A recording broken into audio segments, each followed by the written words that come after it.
Sir Nilesh sir, मतदानाची टक्केवारी आपण बघतोय पुण्यामध्ये सातत्यानं असं म्हटलं जातं की मतदानाचा टक्का कायमच कमी राहिलेला आहे. ती उदासीनता कुठेतरी पुणेकरांनी मोडल्यासारखं पाहायला मिळते. टक्का वाढलेला आहे, 54% जवळपास मतदान झालंय. काय बघताय, कसं वाटतंय? कारण मतदानाचा हा टक्का पाहून आणि सरासरी टक्केवारी पाहून मुळात पुणे शहर ज्या स्वरूपाचा कौल गेल्या काळात देत आलेला आहे, तर विविध मतदारसंघांमध्ये वेगवेगळ्या स्वरूपाचे कौल या ठिकाणी पाहायला मिळत आहेत. भाजपचा वरचष्मा या ठिकाणी 19मध्येही पाहायला मिळाला होता. तो वरचष्मा भाजप पूर्ण जिल्ह्यामध्ये कायम राखू शकेल का, याकडे सर्वांचं लक्ष असेल. पण बारामतीत पण आपण नजर टाकली, पुणे जिल्ह्यातल्या अत्यंत महत्त्वपूर्ण चुरशीची लढत तिथे सुरू आहे. 60% इतका आकडा जो आहे तो त्या ठिकाणी पार होताना आपल्याला पाहायला मिळतोय.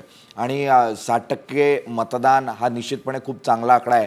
आता हा वाढीव जो मतदार आहे तो मुख्यतः कोणाकडे जातो हे पाहणं गरजेचं आहे. कारण शहरी मतदार जर वाढला तर त्याचा युतीला फायदा होईल असा एक कयास लावला जात होता. मात्र या ठिकाणी यावेळेला शहरी मतदाराबरोबर जी लाडकी बहीण योजना होती तिचा इम्पॅक्ट मुख्यतः ग्रामीण भागात आहे. आणि त्यामुळे ग्रामीण भागातला किती टक्का वाढलेला आहे, शहरी भागातला किती वाढला आहे, याची आकडेवारी समोर आल्यानंतरच जवळजवळ स्पष्ट होऊ शकेल की याचा फायदा मुख्यतः युतीला होईल की आघाडीला होईल. त्यामुळे ग्रामीण मतदाराचा यावेळेचा कल थोडा वेगळा दिसतोय, शहरी मतदाराचा वेगळा दिसतोय.